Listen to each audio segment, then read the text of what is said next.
quiero presentarles, se van a conectar ahora, vamos a verlos en cámara, a Darío Niewiadomski. Darío Niewiadomski es un querido amigo, médico oncólogo. A Viviana Kelmanovich, licenciada en psicología, en psicopedagogía. Bienvenidos a ambos. Esta noche de Shabbat, de salida del Shabbat, de comienzo de la semana, en este tiempo tan especial, ¿no? El tiempo que venimos todos atravesando, ¿sí? Básicamente como podemos, me imagino. ¿Sí? Tiempo desafiante, ¿no? Este tiempo de esta cuarentena tan larga. Así que bienvenidos a ambos. Darío estará conectándose, ya hicimos antes una prueba y está, ¿sí? Así que ya activará su cámara. No nos abandonó. No, está conectado, ya lo veremos. Ahí estoy. Ahí estás bienvenido. Pero no me habilitaste para... A ver, el video, si me puedes habilitar. Vamos a habilitarte el video. Si hay cómo. A ver. Vamos a buscar cómo.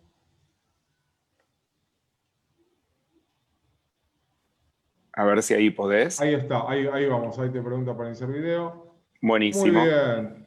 Bueno, estas cosas, no somos un canal de televisión, somos una comunidad. No, por supuesto. Manejamos el Zoom y Facebook como todo el mundo, ¿no? Todos nos fuimos acostumbrando, gente que tal vez nunca había manejado un teléfono mucho más que para llamar, tal vez un WhatsApp, se volvió experta de las redes, Zoom, de asistir a actividades y a charlas y a un montón de cosas que antes eran inimaginables, ¿no? El poder de reinventarnos, de recrearnos, tan importante. Y un poco tiene que ver con eso esta noche y este espacio de conversación, de charla, que les agradezco mucho que podamos ofrecer juntos a tanta gente, desde un lugar creo que distinto, ¿no? Pero primero a Vivi, a Darío. Vivi, te pregunto primero, vos trabajás desde una mirada especial, específica de la psicología, que es la psicología positiva. ¿Qué es eso? Contanos un poquito, para saber desde dónde nos vas a hablar, ¿no? Ok. Primero, Shavuot Tov, un placer, la verdad. Menos mal que entraste, Darío, me asusté un poquito, dije, Darío nos abandonó. No, de ninguna manera, no te preocupes. Ok. Vos recién, ahora ya lo voy a contar, ya voy a contar de qué se trata la psicología positiva, pero recién dijiste algo que es muy cierto, Diego, y es que en esta situación tan compleja, muchas personas, o casi todos nosotros, o muchos de nosotros, muchas de nosotras, tuvimos que aprender cosas nuevas y encontramos en nosotros y en nosotras cosas que no conocíamos, recursos que no creíamos disponer. Darío va a hablar de la resiliencia, seguramente, ¿no, Darío? Pero quería yo traer el concepto que a mí me encanta, que complementa el de la resiliencia, que es uno de Nassim Taleb, ¿vieron? El que escribió El Cisne Negro, que fue un libro conocido, y él habla de la antifragilidad, y él dice que la antifragilidad complementa a la resiliencia porque justamente en los momentos de caos, en los momentos de dificultad, es cuando tenemos la posibilidad de salir de la zona de confort y de encontrarnos con recursos que cuando estamos cómodamente viviendo no sabemos que están. Así que cuento esto para explicar también un poquito más de qué se trata la psicología positiva, porque la psicología positiva se trata del encuentro con los recursos. Para ser breve, Diego, y que le puedas preguntar a Darío, yo no trabajo solo desde la psicología positiva, pero la psicología positiva inunda bastante de lo que hago, porque la psicología positiva se encarga, es el estudio científico de las fortalezas de las personas, de cómo las personas detectamos y optimizamos nuestras fortalezas. Entonces, no solo se mira lo que no funciona, que de hecho, o sea, nos grita, lo que no funciona nos grita, el dolor, los duelos, la tristeza siempre está ahí y nos va mostrando que está presente. La psicología positiva lo que hace es mirar también nuestros recursos, mirar también lo que sale bien, mirar también nuestros talentos, nuestras fortalezas, y básicamente habla de la optimización de nuestro potencial. Desde ahí les voy a hablar yo. Te dejo, Darío, ahora, o no sé. Darío trabaja en la medicina, en oncología, y hace ya tiempo que uno empezó a leer, a ver, que da charlas y que acompaña procesos desde un lugar que se llama Oncología Esperanzadora. ¿Cómo es eso? Contanos. Sí, bueno, ¿qué tal Viviana? ¿Qué tal Diego? Para mí un placer compartir esta charla con ustedes. Más o menos desde el 2008 que soy médico oncólogo, es una especialidad complicada, pero que da muchas satisfacciones. Da la satisfacción de estar al lado de un paciente, de estar al lado de una familia. Como digo yo, hay muchos momentos importantes en la vida de las personas, ¿no? El nacimiento de un hijo, un padre se acuerda del obstetra, tanto el bar mitzvah o el casamiento, distintos momentos de la vida de las personas, distintos eventos. La gente que se casa se acuerda del rabino, del cura, del lugar en donde se casó, la luna de miel, a donde se fueron. En oncología, cuando uno pasa por estos procesos, el paciente se acuerda mucho de la persona que está tratando, al enfermo, a la familia. Y me gusta estar presente en estos momentos, ¿no? En estos momentos complicados. Y es por eso que armé Oncología Esperanzadora, que es un sitio de conexión de pacientes oncológicos, en donde tratamos de desmitificar el cáncer como una palabra oscura, como una palabra negra, como asociar el cáncer a la muerte, porque no es así. Cada vez más se está alargando la expectativa de vida y muchas veces la gente no lo concibe de esta manera, no lo piensa de esta forma. Entonces, Oncología Esperanzadora trata de interconectar pacientes, conectar oncólogos, médicos de otras especialidades, enfermeros, psicólogos, psicooncólogos, con estos pacientes en distintas partes del mundo y tratar de organizar distintos tipos de actividades para que los pacientes y los familiares se sientan y nos sintamos también los médicos, enfermeros, profesionales de la salud acompañados y en unión como para que este mal trance pase adelante y digamos, podamos afrontarlo de la mejor forma posible, ¿no? Muy bien, qué interesante, una mirada diferente, ¿no?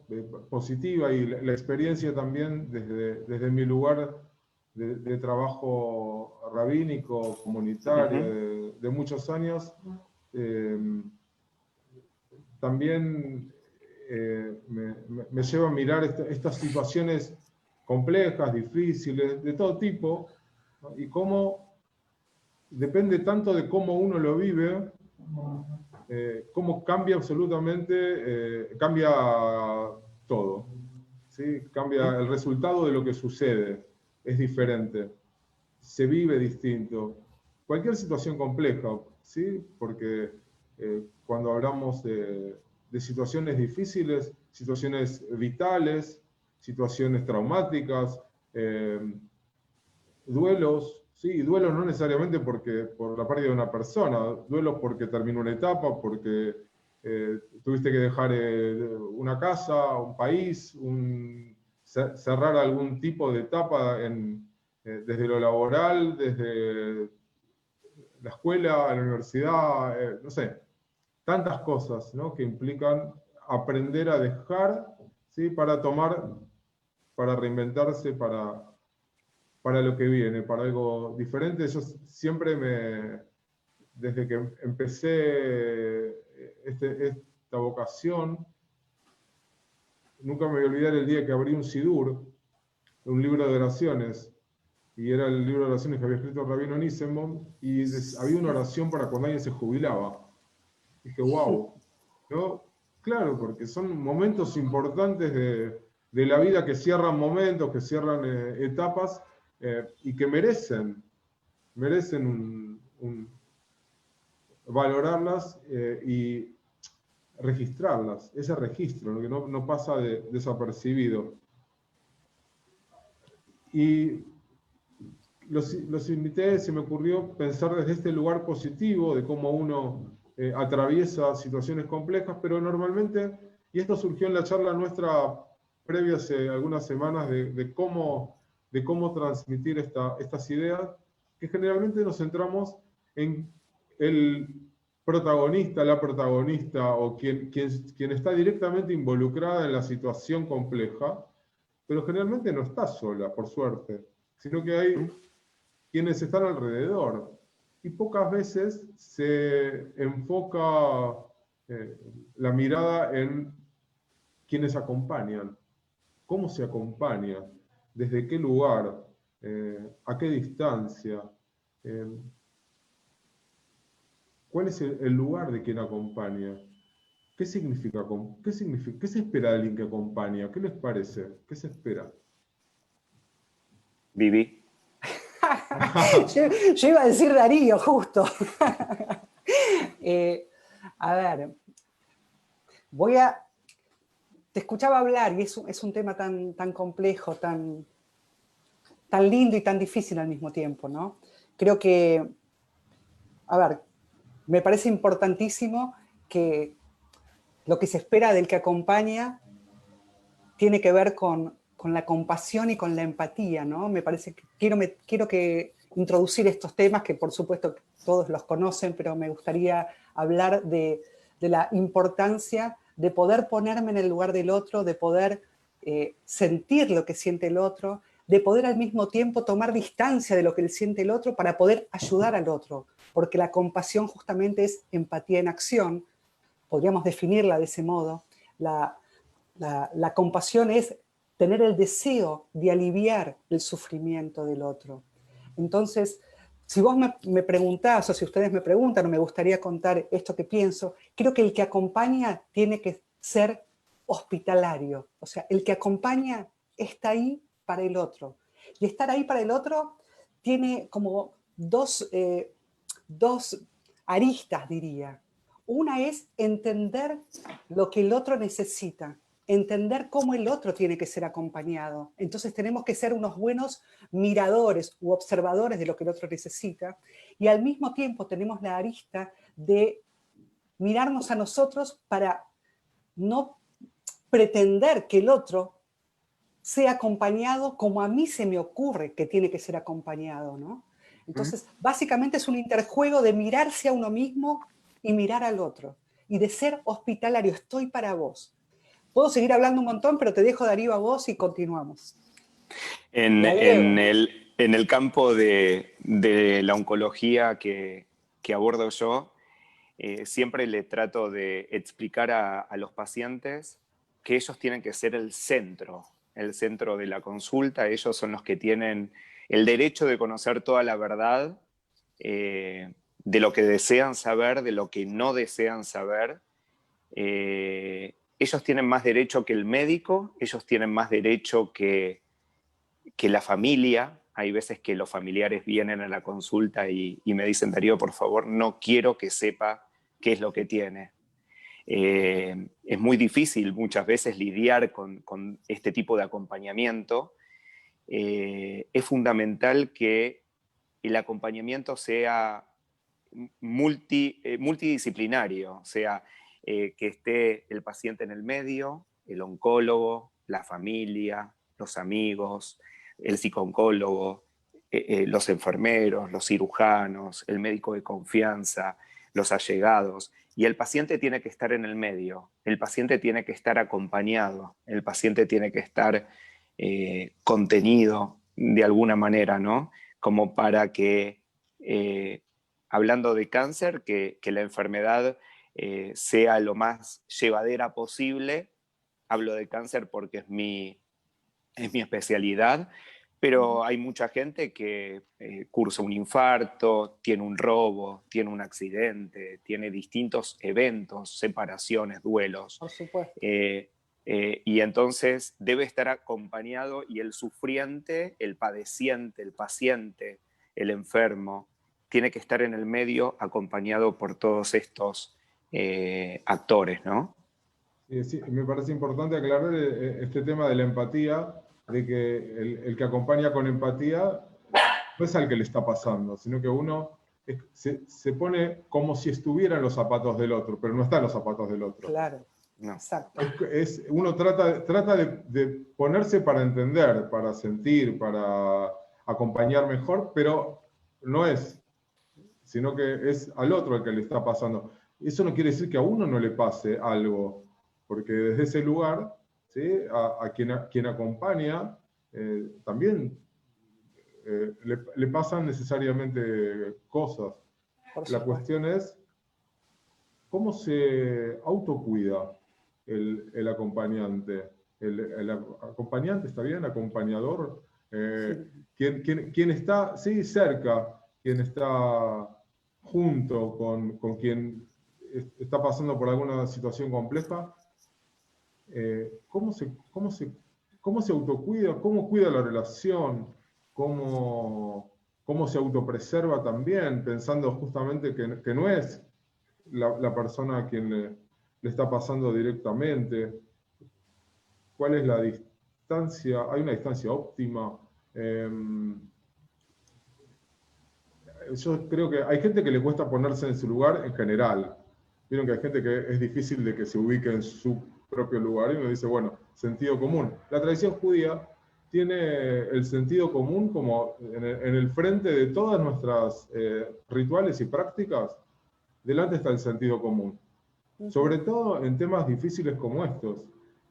Y cuando vos lees la ley judía sobre qué dice que hay que hacer, decís obvio. Sí, pero parece que no es tan obvio, porque si no, no lo diría, no lo hubieran escrito, ¿no? Si en el caso de una enfermedad, quien visita al enfermo no se puede sentar en un lugar más alto que el enfermo, o pararse al lado, para no hacerlo sentir disminuido, para no sacarle, para no preocuparlo más, ¿sí? Hasta está escrito qué cara tiene que poner, ¿sí? Ni cara de terror, ni tampoco una cara exageradamente positiva, casi que de ese positivismo ahora vamos a hablar, tóxico, ¿no? De que está todo bien, y cuando no siempre está todo bien, ¿sí? Y nos dice, cuando alguien acompaña a alguien de duelo, hasta que el que está de duelo no dice una palabra, uno no le puede decir nada. No se le dice nada hasta que te habilitan. Y acá hay una cuestión que es lo que justamente esta pregunta tiene que ver con los espacios, los límites, los espacios del otro, cómo se entra en el espacio del otro y cómo uno se queda también en el suyo y para preservarse. ¿Cómo se autocuida el que acompaña? Qué interesante eso que decís, no lo sabía, que lo que dicen las enseñanzas es que hasta que el otro no te habla, vos no le tenés que hablar. Es más que interesante eso, ¿no? No, Así lo entendí. porque hasta que no te habilita. Hasta que no te dé la entrada. Y uno dice, bueno, obvio, mirá si... No, hay gente que te va a contar sus problemas. Vieron que siempre hay gente que, sí, pero escúchame, me está pasando a mí, me vas a contar, pasa. Hay gente que, tal vez, no porque, no es cuestión de intencional, a veces porque no saben de qué otra manera actuar. ¿Sí? Claro, Entonces te cuentan su experiencia, su forma, y cada experiencia es diferente. Pero ¿cómo se preserva, cómo se autocuida? ¿Cómo se manejan esos espacios? ¿O cómo sugieren ustedes? ¿O cómo ven esto? A ver, Darío, ¿querés vos o...? No, vos seguí primero. Ok, las damas. A ver, tengo como dos ideas en paralelo de las que quiero hablar. Una tiene que ver con, o sea, qué hacer, como qué hace un cuidador, qué hace un acompañante, como una especie de tips que podríamos hablar, pero me gustaría dejar eso para el final. Me gustaría introducir como algunas ideas, porque venimos a este mundo, lo que nos hace humano es el dar, es el conectarnos con otras personas. Y en realidad, cuando conectamos con otro, cuando ayudamos a otro, cuando nosotros ayudamos a otro, nos ayudamos a nosotros mismos. Hay dos personas que se sanan, hay dos personas que se acompañan. No es que hay uno que acompaña al otro. Y me acordaba, y después lo dejo a Darío, y después si quieren podemos ver cómo se puede acompañar mejor, ¿no? Esto que vos decías, Diego, de no minimizar el sufrimiento del otro, no empujar, por ejemplo, no empujar, dale, todo va a estar bien, vas a salir adelante, que eso en realidad frustra más al que se está sintiendo mal porque no tiene fuerzas para nada. Pero estos serían como tips, ¿no? Pero me surgía esta idea, con esta idea de que el dar, que venimos para dar, que venimos para conectar, que venimos para empatizar, para ayudar al otro, porque eso también nos da a nosotros, me acordaba de un cuento que con mi grupo de colegas le leemos a los chicos. El cuento se llama, lo voy a decir brevísimo, la idea voy a decir, el cuento se llama en inglés How Full is Your Bucket, y es un cuento que significa ¿cuán lleno está tu balde? No sé si lo conocen, ¿lo oyeron nombrar? No. Está para adultos y está para chicos, pero la idea básica es que el cuento empieza como que hay dos hermanos jugando, entonces a la hermanita se le rompe un juguete y quiere ir a estar con el hermano no la deja, le dice salí de acá, andate Anita, no te quiero acá, y va el abuelo y le cuenta al chico, al hermano que le decía a la hermana que se fuera de ahí, le dice, ¿sabías que todos tenemos un balde arriba de nuestra cabeza? Y que cuando estás con otra persona y haces algo por otra persona, le llenás el balde a la otra persona, pero inmediatamente, sin que vos te des cuenta, cuando le llenás el balde a la otra persona, con una buena acción, con un cuidado, con un acto de amor, se te llena a vos. Y entonces el cuento transita en donde este nene primero dice, mi abuelo está loco, siempre está delirando. Y al otro día va al colegio y entonces hay como toda una secuencia en que le dicen, ve que los demás lo empujan en el recreo, que él tiene una mochila y todos dicen, qué horrible tu mochila. Y se va viendo en el cuento cómo el balde del chico va perdiendo gotas. Y en determinado momento del día, cuando ya el pibe no da más y empieza a decir, ojalá que Darío, por ejemplo, se caiga al piso y se lastime, ojalá que todo le salga a Diego mal porque su balde estaba vacío, viene la maestra y le dice, qué buena composición que hiciste, léesela a todo el grado. Entonces el chico se levanta, lee su composición y se ve como una gotita va entrando en su balde. Y así, a partir de ahí, él se va dando cuenta que cuando hace algo por los demás, no solo el balde de los otros que estaba vacío se llena, sino que el suyo se llena. Básicamente cuento esto porque de esto se trata el acompañar. Lo que yo te doy a vos me vuelve a mí sin que yo siquiera quiera que me vuelva algo. ¿Se entiende? Perdón. Sí, por supuesto. No, por supuesto. Y sumado a eso, Vivi, es importante señalar que cada uno de nosotros necesitamos un apoyo terapéutico también, como para poder reforzar nuestras debilidades y ser ayudados de alguna manera a estar fuertes. Y esto que decía Víctor Frankl, ¿no? El sentido de la vida, el hombre en busca de sentido, ¿no? Dostoyevsky decía que el ser humano es el único ser vivo que se acostumbra a todo. Lo menciona Víctor Frankl en este libro, en el hombre de busca de sentido, durante los campos de concentración. Y es verdad, el ser humano se acostumbra a absolutamente todo, a la pérdida de un hijo, a los duelos más impensados.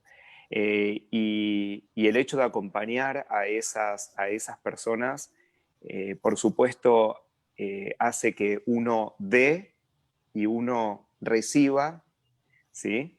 Y esto de hacer tratamiento psicoterápico es importante para cada uno de nosotros para estar fuertes y seguir adelante.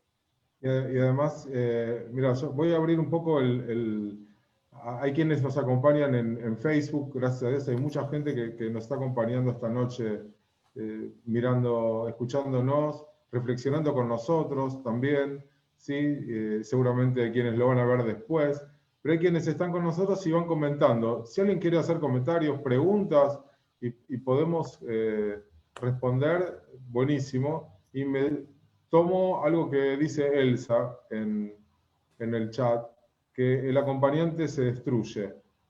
Y a veces pasa, muchas veces pasa, pero no es algo inevitable. Porque cuando quien acompaña tiene ciertos recursos, encuentra caminos o alguien le ayuda a ver, porque quien acompaña a veces entra en la misma sintonía de quien está acompañando y le es difícil ver otras cosas también, ¿no? Hay como una mimetización en algún punto y le es complejo. A veces tiene que haber un tercero, como decíamos, de una terapia, de alguien que uno pueda, o espiritual o lo que fuera, que te haga ver otras cosas, que te ayude a encontrar caminos nuevos, ¿sí? Para justamente preservarse. Hay formas de que aún sin sentir menos, sin acompañar menos, quien acompañe se preserve. Y es importante, porque después, Dios quiera, los dos pasen por esta situación y empiecen otra, y empiecen otra etapa, lo que fuera, y hay que tener fuerza para empezarla. Si la perdés toda ahí, difícil, ¿no? Y yo soy counselor y formado en lo que se llama el enfoque centrado en la persona, que es una mirada que desarrolló Carl Rogers desde la psicología y especialmente en el counseling, en el proceso de convertirse en persona. Y es que muchas veces se centra todo en el problema. Y está bien que quien le está pasando por el problema tal vez no puede ver otra cosa que lo que le está pasando y ese problema. Pero quienes estamos acompañando deberíamos, además de ver y acompañar a esa persona en el problema, acompañar a la persona y centrarnos no en el problema, sino en la persona. Cuando uno se centra en acompañar a la persona con claridad también, con respeto, porque como la otra vez, hace un par de semanas en la Torá, hablaba de cuánto dar. Y dice lo que el otro necesite. Aquello que necesita. Y se repite, parece una redundancia, pero en realidad está diciendo que uno debería saber qué es lo que el otro necesita. Y es importante, me parece, poder preguntarle, ¿qué necesitas? Esto lo aprendí del rabino Roberto Gretz, que algún día dijo que la pregunta más importante es, ¿qué necesitas? Porque tal vez esa carencia que uno supone que el otro tiene no es la carencia que tiene, sino que es otra. Bueno, uno pregunta y tal vez puede acompañar desde lo que el otro necesita, como decíamos al principio. ¿Cómo uno se centra en la persona más allá del problema? ¿Hay una forma? ¿Qué les parece? No sé si hay, desde mi punto de vista, no sé si hay una forma. Elsa tiene razón en lo que opinaba. A veces el que acompaña se destruye, a veces la empatía no te permite despegarte del otro, entonces ahí uno necesita una ayuda de alguien que te saque, y a veces el que acompaña, si los procesos son muy dolorosos, se cansa. O sea, el que acompaña tiene que buscar ayuda.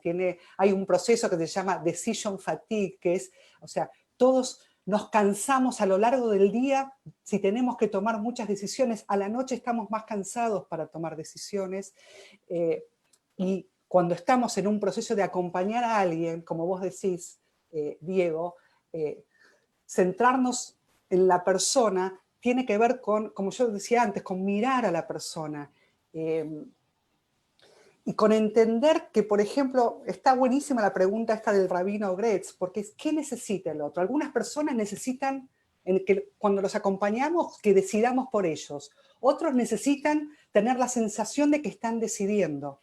Y si, a ver, lo único que podría decir del proceso del acompañante en duelos es que hay como etapas, ¿no? En cada etapa no sé, vos, Darío, lo sabrás mejor, pero en cada etapa de la enfermedad o del duelo, o sea, hay que acompañar diferente. En la etapa del caos, cuando te enterás, es como una negación, una pelea, uno está ahí y hay que acompañar en esa etapa sin empujar, y después está, por suerte, si es que aparece la etapa de, bueno, me tocó esta, es así, me entrego a lo que viene, para después pasar a una etapa que yo llamaría como la más interesante para el que acompaña y para el acompañado, que es el momento, como diríamos, del circuito de la esperanza, que es donde ahí uno puede decidir o ayudar a decidir al otro, a la persona en este caso, cómo querés controlar esta situación, qué podés hacer dentro, no es controlar la situación en sí, pero como decía Viktor Frankl, uno puede tratar de ver qué controla de esto, qué quiero hacer en este momento, cómo la quiero pasar, qué quiero enseñar a los demás en este momento, si estás cerca de la muerte, o qué quiero que los demás vean en mí, qué quiero enseñarle a mis hijos cuando por ejemplo, me jubilo, y cómo paso este momento, ¿sí? Entonces, creo que la mejor respuesta para ver cómo se acompaña a la persona es mirar a la persona. La pregunta del rabino Gretz, así se llamaba, Sí, era no el me de acuerdo. Manuel, ¿no? El rabino Gretz era de Claro, mirar. claro, Exacto. ese es quien Me estaba antes de acuerdo, Rubén Nissenbuch. me acuerdo bien. Sí, Bueno, esa pregunta es maravillosa. ¿Qué quiere el otro? ¿Cómo querés que te acompañe? ¿Qué necesitas de mí? A veces la gente no sabe bien qué necesita, ¿eh? claro. Bien. Yo quiero compartir una experiencia que tuve con un paciente al que quiero mucho. Me tocó atenderlo pocos meses de haber entrado en el instituto donde estoy atendiendo. Venía un hombre con su mujer, en ese momento tendría 45 años y tenía un cáncer de testículo con metástasis pulmonares, ¿no? Y son uno de los tumores que haciéndoles tratamientos de quimioterapia, los pacientes se curan. Los pacientes se curan pese al tratamiento cruento, ¿no? Que es en algunos casos tratamiento por vía sistémica, por vía endovenosa. Entonces vinieron a la consulta muy angustiados los dos, lo examino, le hago la anamnesis, las preguntas, y en un momento la mujer de él se levanta y va al baño, ¿no? Y él me mira con los ojos llorosos, era una persona grandota, me mira con los ojos llorosos y me dice, Darío, escuchame una cosa, séme completamente sincero, ¿voy a pasar todo esto? Y le digo, le agarré la mano, mira, un gigantón, ¿eh? Le agarré la mano, le volví a responder con los ojos llorosos, ¿no? Y le dije, quédate tranquilo que vas a afrontar el tratamiento, lo vamos a afrontar juntos y te vas a curar. Y al día de hoy, cada cumpleaños, cada día del padre, cada fin de año, me llama o me manda un mensaje y me dice, estoy pensando en vos. Y esta forma de acompañar es súper importante, ¿no? Él se curó ya hace más de 10 años y la verdad es que siempre rescato esta historia porque me llamó mucho la atención, ¿no? Que no quería preocupar a su mujer y me mira el gigantón con los ojos llorosos y le dije, quédate tranquilo que la vamos a pasar juntos. Y bueno, esta forma de acompañamiento creo que es súper importante e interesante, ¿no? Uh-huh. En Sí. el chat hay quienes comentan y preguntan, ¿no? María hace psicoterapia hace muchísimos años y le parece que es muy positivo y muy importante hacerlo porque así la ayudó a ella en su vida. Patricia dice, siempre se habla de los acompañantes copados. Y cuando tenemos una persona poco empática, distante y narcisista, Echala. Sacátela encima. Si podés, si podés. No, claro, puede buscar un complemento, puede buscar otra También, persona, o sea, lo que ella necesita en otra persona. claro. A también. veces uno trata de encuadrar, o sea, de poner en el lugar y es difícil, ¿no? Pero claro, claro, a veces hay que buscar un contrapeso. Cuando no Claro. podés, hay que buscar a alguien que vaya para el otro lado y equilibre. Buscar otros Ujú. socios a veces en el... ¿no? Y a veces es importante para que acompañe que hay cosas que no puede hacer, no puede, que quisiera, pero parece, tal vez está más allá de su... De lo que... Sí. ¿no? ¿Cómo? ¿Qué hace? Tengo otro caso de otro paciente que venía a las consultas y me decía, ¿sabes una cosa? Yo no quiero saber absolutamente nada. Acá tengo a mi hija o acá tengo a mi mujer y decirles todo a ellas. Yo pongo el cuerpo, me hago el tratamiento, pero a mí no me digas nada. Entonces, cada evolución que le tenía que hacer al paciente después de ver una tomografía, después de ver un laboratorio, se lo tenía que hacer a la mujer o a la hija, no a él.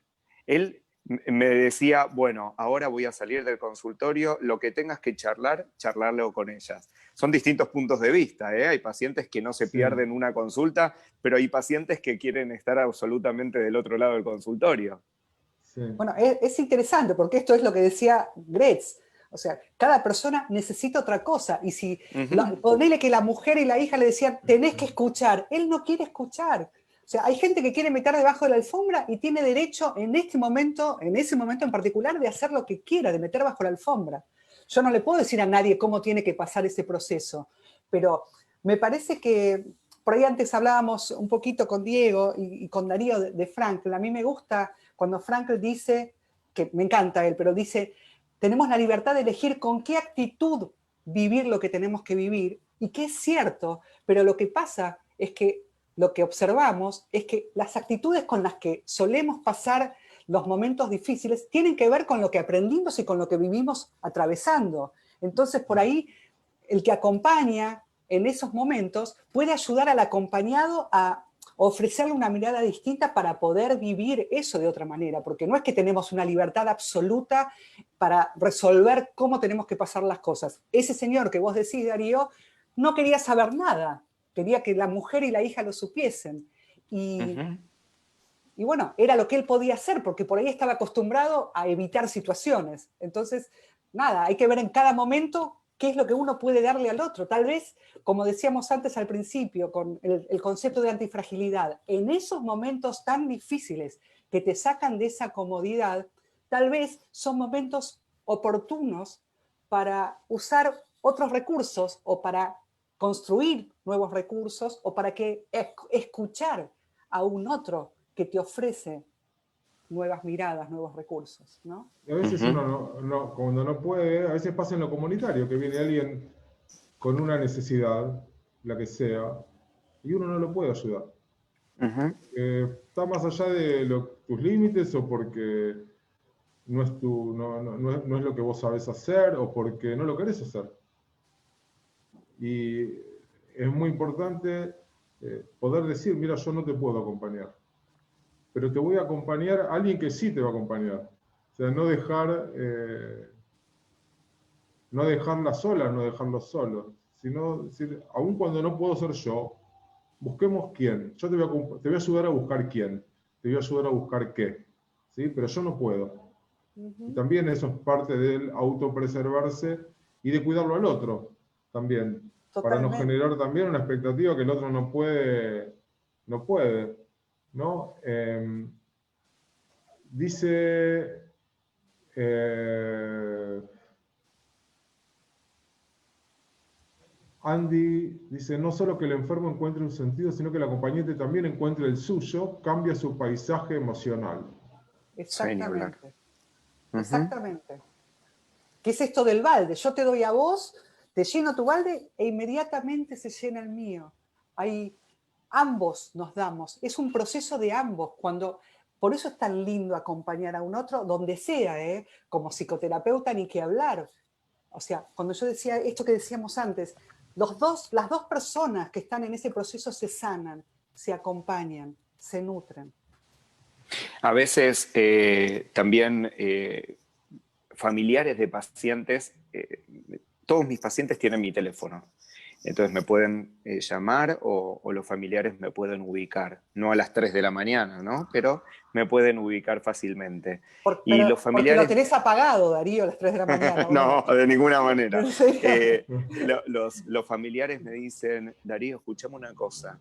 ¿Cómo le explico esto a mi papá, a mi mamá?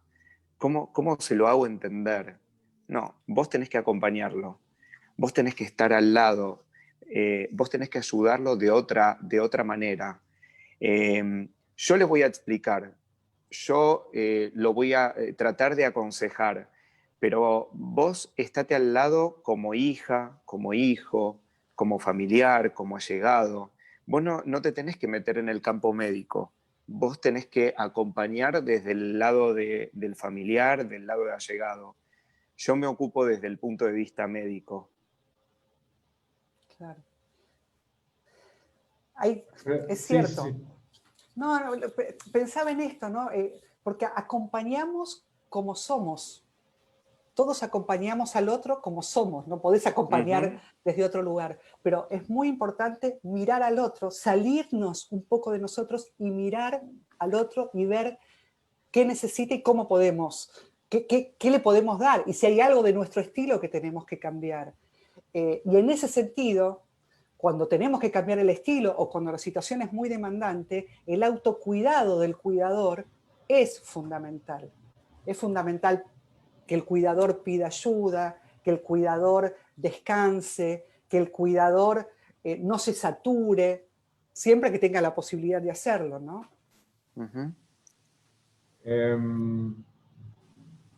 Pregunta, Diana dice, la verdad es lo que cada uno puede escuchar.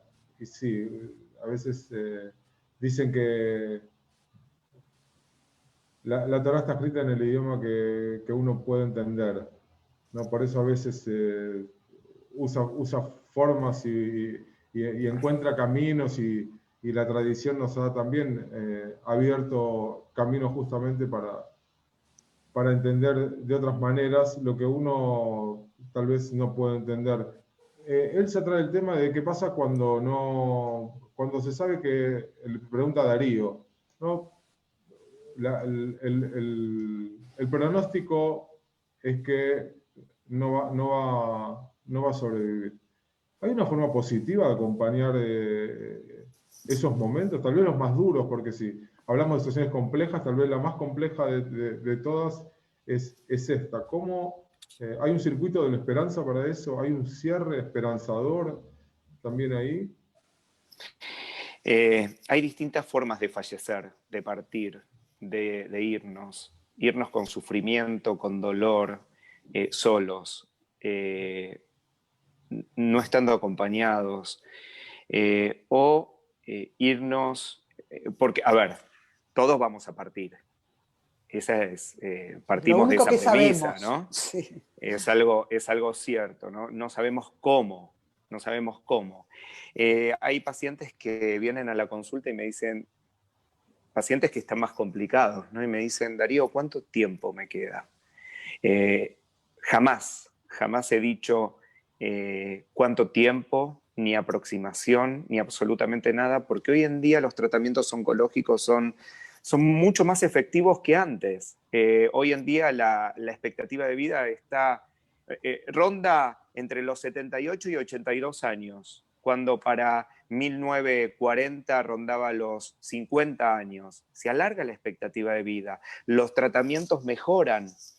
Entonces, hay pacientes que en la primera consulta son potencialmente no curables, pero el tratamiento es tan efectivo en esos pacientes que se tornan potencialmente curables, potencialmente controlables. Y yo puedo estar saliendo del consultorio y me pisa un auto y terminé falleciendo yo antes que un paciente que estaba más complicado. Acá el punto es, no importa que vivamos un día, una semana, un mes, un año, 10 años. Lo importante es con la calidad de vida que vamos a vivir ese tiempo. Si tengo que estar 70 años viviendo con una muy mala calidad de vida, prefiero no llegar a un día. Entonces, acá también hago alusión a Viktor Frankl, el sentido de mi vida. Yo estoy dentro de un túnel, ok, estoy pasando una enfermedad que este es el momento de atravesarla y ¿en dónde está la salida? ¿En dónde está la salida del túnel? Entonces, a lo que hacía referencia Diego, ¿no? Las verdades, hay muchas verdades, muchos puntos de vista. Está el paciente que frente a un mismo diagnóstico ve la verdad, ve el túnel muy largo y la luz muy lejos. Y hay otro paciente que quizá la luz la ve un poco más cerquita. Lo podemos extrapolar a distintos ámbitos, al tema de la pandemia, de la cuarentena. Hay gente que lo ve desde el punto de vista positivo, hay gente que lo ve desde el punto de vista negativo. Es más, una misma persona el día lunes lo puede ver desde el punto de vista positivo, transcurre la semana y al lunes siguiente lo ve desde el punto de vista más oscuro, más negativo. Sabemos que vamos a fallecer. El punto es con una buena calidad de vida, sin dolor, sin estar en soledad, estando acompañados, con amor y con un sentido de vida. Para terminar esta partecita, tuve una paciente que partió hace varios años ya, tenía un cáncer de ovario avanzado y ella en la internación, durante los tratamientos paliativos, no se quedaba acostada en la cama mirando el techo, ni mirando la tele. Le escribió un cuento a su hijo. Se llama Cuaderno para Nippur. Era una paciente mía, Vázquez. Estuvo internada y los últimos 4 meses le escribió a su hijo. Y ese libro fue publicado. Le hizo Cuaderno para Nippur y le escribió a su hijo, pero desde un punto de vista, sin nombrar la enfermedad, desde un punto de vista esperanzador, dándole expectativas de vida y demás. La verdad que grandioso. Miremos el vaso lleno, no el vaso vacío.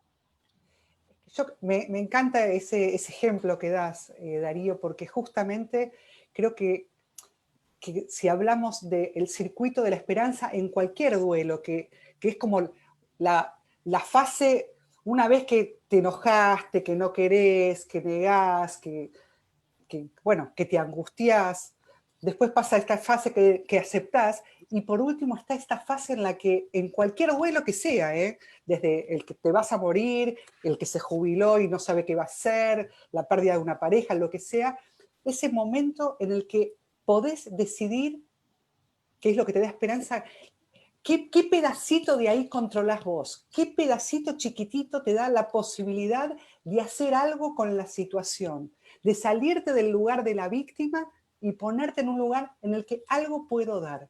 Si como acompañantes, sí, dale, vení. No, dale.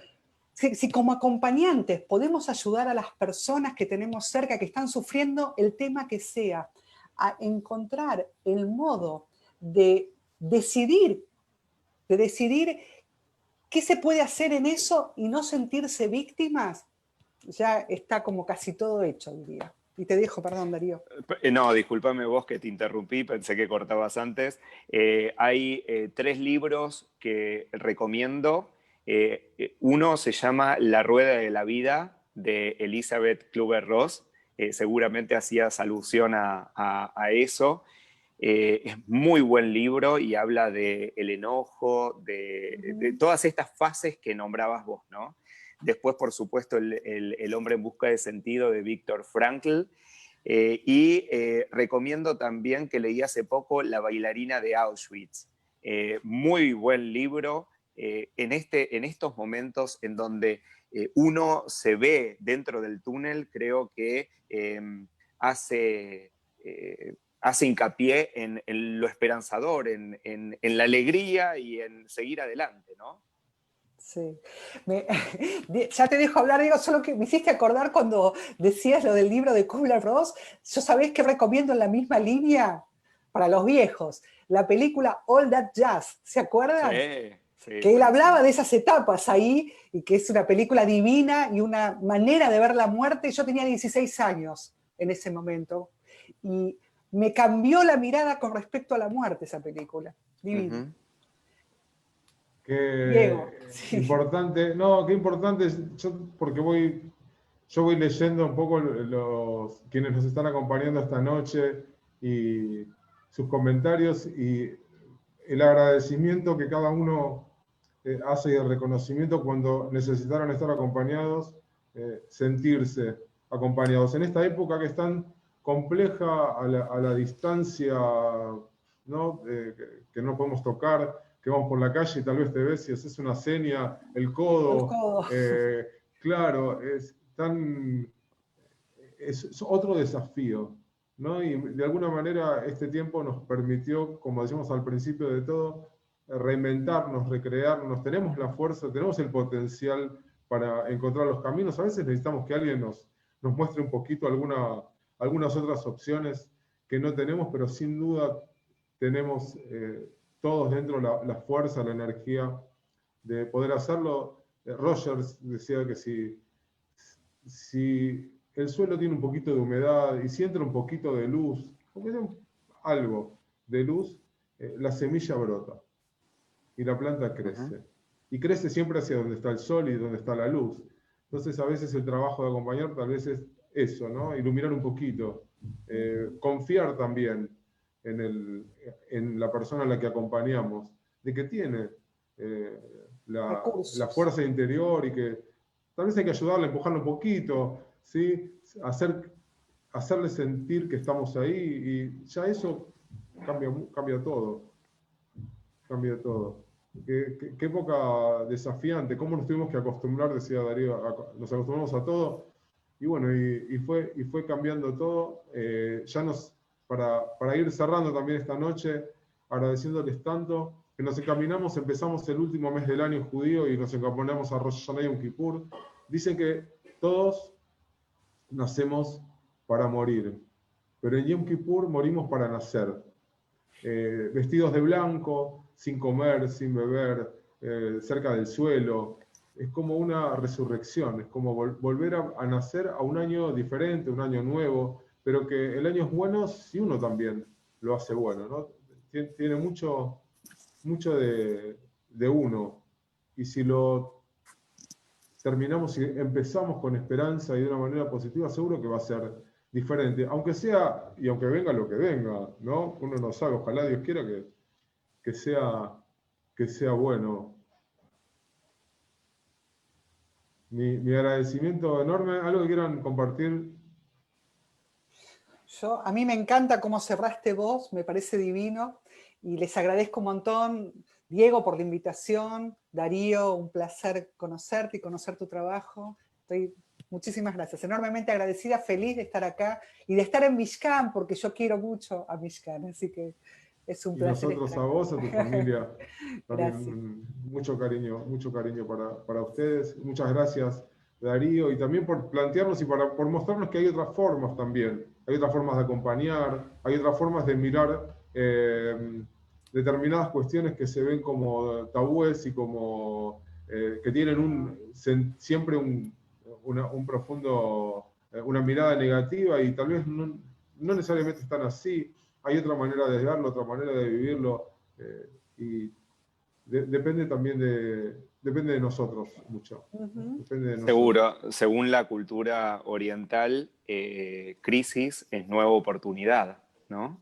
Creo que vivencias oncológicas, vivencias relacionadas con los duelos, con las pérdidas, uno atraviesa esa crisis, y esa crisis quizá hace que un nuevo amanecer, que un nuevo sol, que una nueva luz pueda brillar y bueno, uno desde el punto de vista oncológico trata de dar eso como para que los pacientes se sientan más acompañados. Así que también te agradezco, Vivi, un placer estar con vos y compartir esta charla, al igual que vos, Diego, que nos conocemos hace bastantes años. Así que... Mucho tiempo. Me queda una pregunta. Uno da por sentado que todos entienden todas las palabras que uno dice y tal vez las entendió alguna vez y fue cambiando el sentido. Vivi, ¿qué es resiliencia? Sí. Resiliencia viene de la física y es, en la física es cuando se le imprime una fuerza a algún objeto y después el objeto vuelve al mismo estado. Y se tomó para lo humano y en realidad lo que significa es esas situaciones adversas por las que atravesamos y que después de la situación adversa quedamos como antes.